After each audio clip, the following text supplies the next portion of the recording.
नमस्कार विद्यार्थी मित्रांनो, आजच्या व्हिडिओमध्ये आपण सर्कल म्हणजेच वर्तुळ याबाबत माहिती पाहणार आहोत।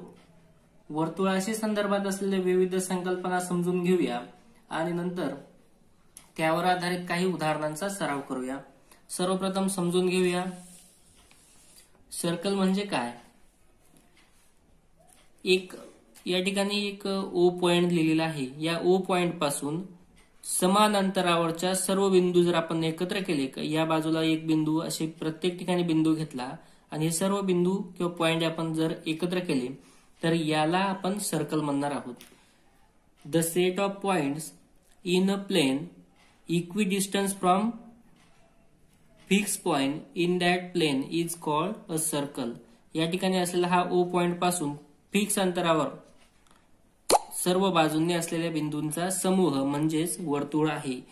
ओ ला आपण सेंटर ऑफ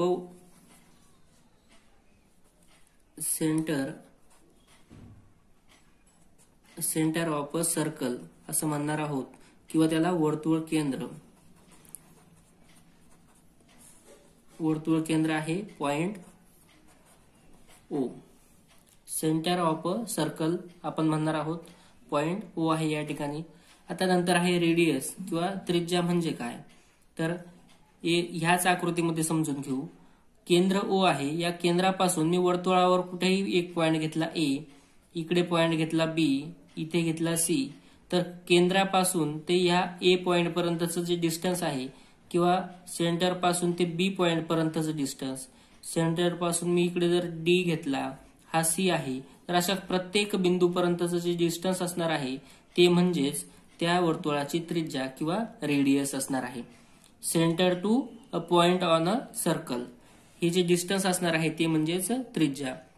मग या वर्तुळामध्ये segment O B, segment O A, segment O D या वर्तुळाच्या त्रिज्या आहेत। सेगमेंट म्हणजेच आपण रेषाखंड ओबी असं त्याला लिहू शकतो। रेषाखंड ओबी, रेषाखंड ओ ए, रेषाखंड ओडी या वर्तुळाच्या त्रिज्या आहेत। त्यानंतर आहे कॉर्ड किंवा जीवा। जीवा म्हणजे काय, तर या ठिकाणी एक पुन्हा वर्तुळ काढलेलं आहे। या वर्तुळामध्ये समजून घेऊ। मी जर वर्तुळावर या ठिकाणी ए पॉइंट घेतला आणि इकडे आहे बी पॉइंट, मी वर्तुळावर कुठेही किंवा ऑन अ सर्कलवर मी कुठेही दोन पॉइंट घेतले आणि हे दोन पॉइंट जर जोडले तर यांना कॉर्ड किंवा जीवा आपल्याला म्हणायचं आहे। मी जर समजा या ठिकाणी सी पॉइंट घेतला आणि ते आहे डी पॉइंट, तर आपण सी आणि डी जर जोडले तर ही सुद्धा एक काय आहे, कॉर्ड तयार झालेली आहे। ए बी ही सुद्धा एक कॉर्ड किंवा जीवा आहे। वर्तुळावरील कोणतेही दोन पॉइंट आपण जोडले तर कॉर्ड तयार होणार आहे। मग या ठिकाणची कॉर्ड आहे ए बी आणि दुसरे आहे कॉर्ड सी डी किंवा आपण त्यांना जीवा ए बी आणि दुसरे आहे जीवा सी डी अशा पद्धतीने आपण त्यांना लिहिणार आहोत। त्यानंतर पुढचा भाग आहे डायमीटर किंवा व्यास। आता व्यास म्हणजे काय तर पाहूया। मी अजून एक कॉर्ड काढतोय याच ठिकाणी। ही जी कॉर्ड आहे पी क्यू ही मात्र एका या बिंदूतून गेली, हा आहे सेंटर ऑफ अ सर्कल। जर एक कॉर्ड सेंटर मधून जात असेल तर तिला आपण डायमीटर किंवा व्यास म्हणायचं आहे। पुन्हा एकदा लक्षात घ्या, डायमीटर ही सुद्धा एक कॉर्ड असते किंवा व्यास असतो। व्यास म्हणजे जीवाच असते, परंतु ती जीवा केंद्रातून जाते। वर्तुळ केंद्रातून जाणाऱ्या जीवेला आपण व्यास असं म्हणतो। अ cord passing through the centre of a circle is called its diameter.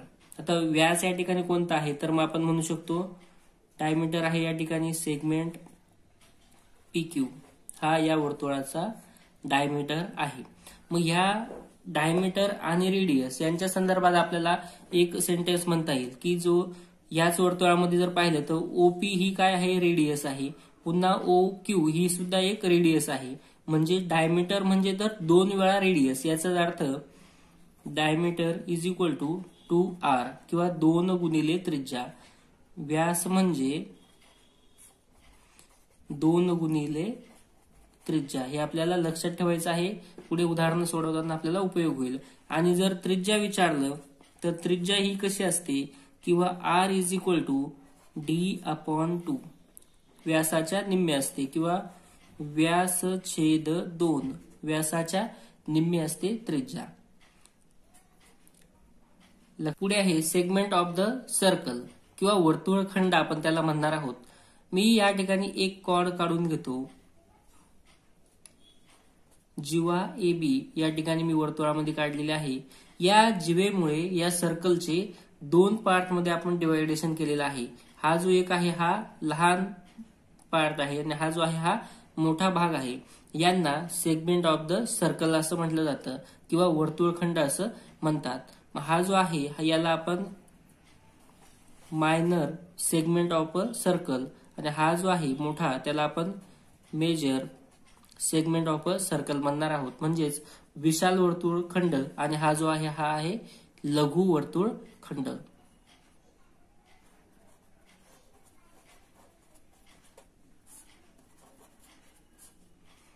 हा वरचा जो भाग आहे हा आहे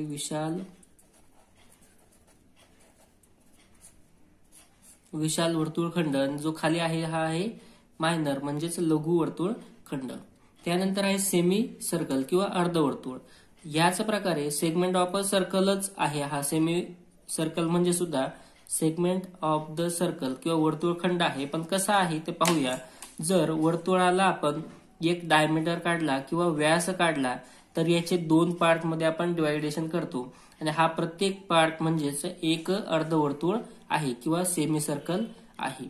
या ठिकाणी जर मी असं म्हटलं की PQ हा त्याचा डायमीटर आहे किंवा व्यास आहे तर या ठिकाणी 2 पार्ट झालेले आहेत आणि दोन्ही पार्ट म्हणजे एक सेमी सर्कल आहे.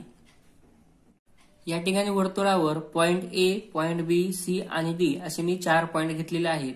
तर या 2 पॉइंट मधलं जे डिस्टन्स आहे या पद्धतीने वर्तुळावरून आपण जर गेलो तर A पासून B पर्यंतचा हा भाग म्हणजेच वर्तुळाचा कंस किंवा आर्क असं आपण त्याला म्हणायचं आहे. नंतर B पासून C पर्यंत सुद्धा एक आर्क आहे. C पासून D पर्यंत एक आर्क आहे. D पासून A पर्यंतचा सुद्धा एक आर्क आहे. किंवा आपण जर A पॉइंट आणि B पॉइंट म्हटलं तर AB हा एक आर्क आहे. परंतु AB हे नाव जर घेतलं तर इकडून सुद्धा ABच होणार आहे. त्याच्यामुळे आपल्याला या ठिकाणी एखादा पॉइंट घ्यावा लागतो म्हणजे AXB असं आपण त्याला म्हणणार आहोत. आर्क AXB आणि दुसरा जर तिकडून घेतला आर्क तर त्याच नावाचं म्हणजे ABच्याच संदर्भामध्ये तर ADB असं आपल्याला म्हणता येईल. आर्क ADB अशा प्रकारे आपण आर्क किंवा वर्तुळकंस समजून घेऊया. जो लहान असतो त्याला लघु वर्तुळकंस आणि जो मोठा असणार आहे त्याला विशाल वर्तुळकंस असं आपण म्हणणार आहोत.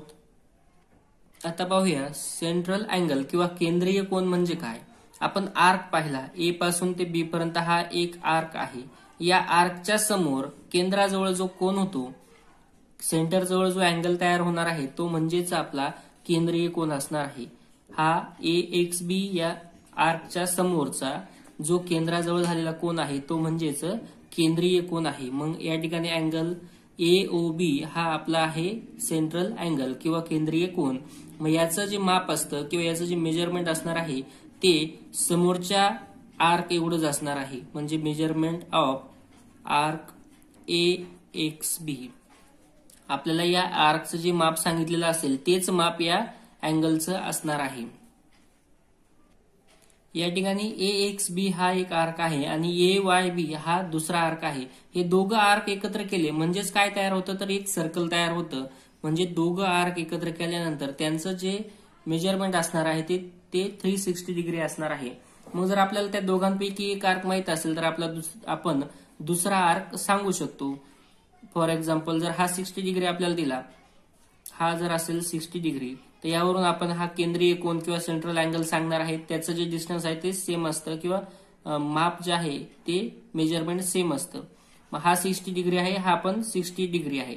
आता आपल्याला जर AYB काढायचा असेल तर आपण काय करणार. सिंपल 360 मायनस हा 60 म्हणजेच असणार आहे 300 डिग्री. म्हणून हा आर्क किंवा वर्तुळकंस AYB याचं जे माप असणार आहे ते 300 अंश असणार आहे.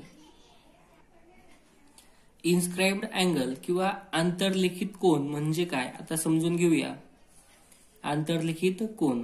आता या ठिकाणी एक अँगल दिलेला आहे ABC.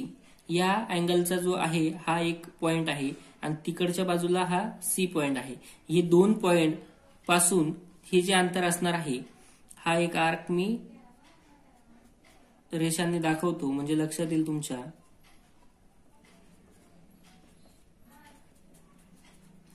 या ठिकाणी आर्क ABC याच्या मध्ये हा जो अँगल आहे हा असाच्या असा बसला आहे म्हणजे आंतरलिखित झालेला आहे. तर आपण म्हणू शकतो angle ABC is inscribed in the arc ABC. या ABC या कंसाने हा जो कोन आहे ABC हा आंतरलिखित केलेला आहे. आणि याच्या संदर्भात समोरचा आपल्याला म्हणता येईल हा जो आहे या कोनाने हा जो आहे हा आंतरखंडित केलेला आहे. म्हणजे याला आपण आर्क या ठिकाणी नाव घेऊन एखादं अक्षर लिहितो म्हणजे आपल्याला त्याचं नाव लिहिता येईल. Arc AXC is intercepted bye angle ABC. या ABC कोनाच्या समोरचा जो कंस आहे किंवा आर्क आहे हा इंटरसेप्टेड आहे आणि हा जो मागचा आहे हा मागच्या कंसाने किंवा मागच्या आर्कने हा अँगल इन्स्क्राइब केलेला आहे. दोघं गोष्टी पुन्हा एकदा मराठीत सांगतो. कोन ABC ने हा जो समोरचा कंस आहे हा आंतरखंडित केलेला आहे. आंतरखंडित कंस आंतरखंडित कंस जो आहे तो आंतरखंडित केलेला असतो आणि कोन जो आहे हा आंतरलिखित केलेला असतो.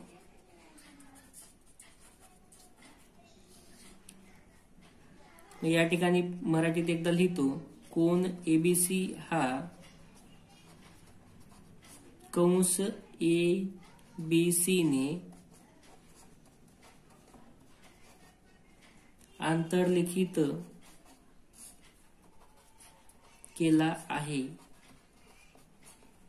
आणि कंस AXC किंवा कंस AXC हा कोन ABC ने आंतरखंडित केलेला आहे. कोनाच्या समोरचा कंस आंतरखंडित असतो आणि जो मागचा कंस आहे त्याने तो कोन आंतरलिखित केलेला असतो.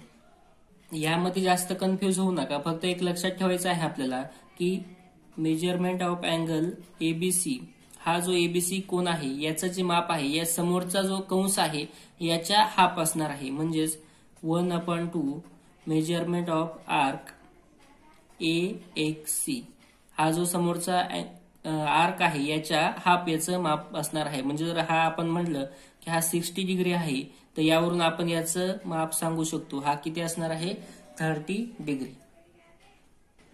नेक्स्ट पाहूया.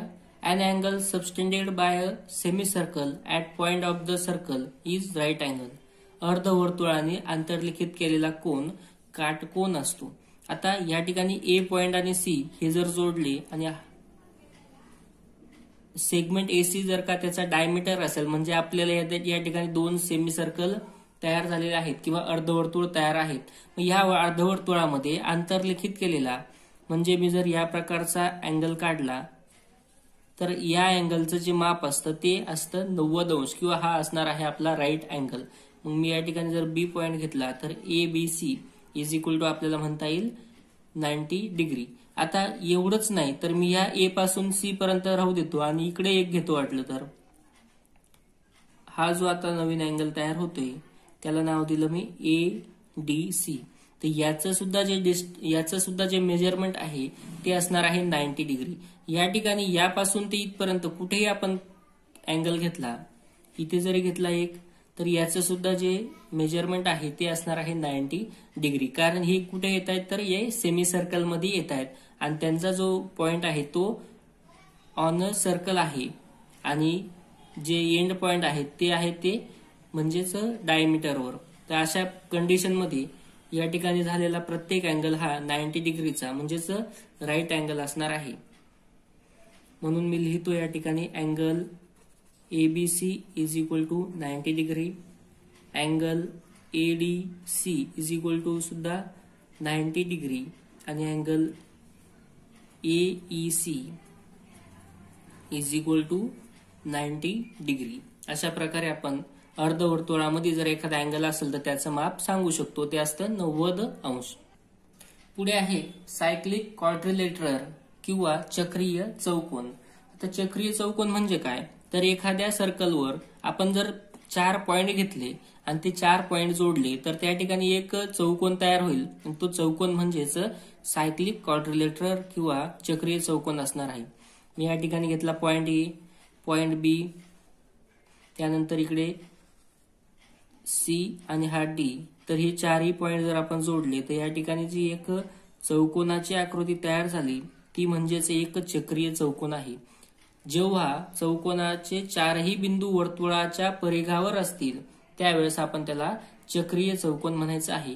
मग या संदर्भात एक महत्वाची गोष्ट आपल्याला लक्षात ठेवायची, जी प्रश्न सोडवताना उपयोगी पडेल, ती म्हणजे याचे जे अपोजिट अँगल्स असणार आहेत ते एकमेकांचे सप्लिमेंटरी अँगल असतात, म्हणजेच एकमेकांचे पूरक कोन असतात.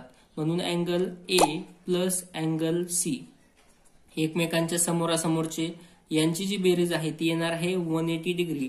आणि हा जो दुसरा आहे डी आणि बी यांची सुद्धा 180 अंश, म्हणजे angle D plus angle B is equal to 180 degree. पुन्हा एकदा लक्षात घ्या, जे अपोजिट अँगल आहेत ते एकमेकांचे सप्लिमेंटरी अँगल असतात किंवा पूरक कोन असतात, म्हणून आपण या प्रकारचं सेंटेन्स लिहू शकतो. पुढे पाहूया वर्तुळाचा परिघ किंवा वर्तुळाचे क्षेत्रफळ. दोघं गोष्टी एकाच वेळेस पाहू आपण. The circumference of a circle. तर सर्कम्फरन्स ऑफ अ सर्कल आणि वर्तुळाचा परिघ म्हणजे काय तर पाहूया. मी या ठिकाणी ए पॉइंट घेतला, ए पॉइंट पासून सुरुवात केली असं, आणि या प्रकारे मी पुन्हा ए पर्यंत आलो फिरून. तर हे जे डिस्टन्स येणार आहे या ठिकाणी ए पासून सुरू करून पुन्हा या प्रकारे आपण जर फिरून आलो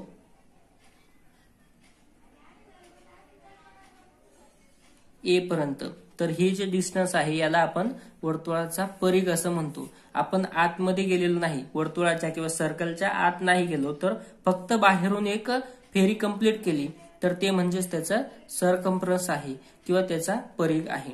मग सर्कम्फरन्स काढण्यासाठी जे सूत्र आहे सर्कम्फरन्स किंवा परिघ, त्यासाठी आपल्याला एक फॉर्म्युला यूज करायचा आहे, तो म्हणजे 2πr.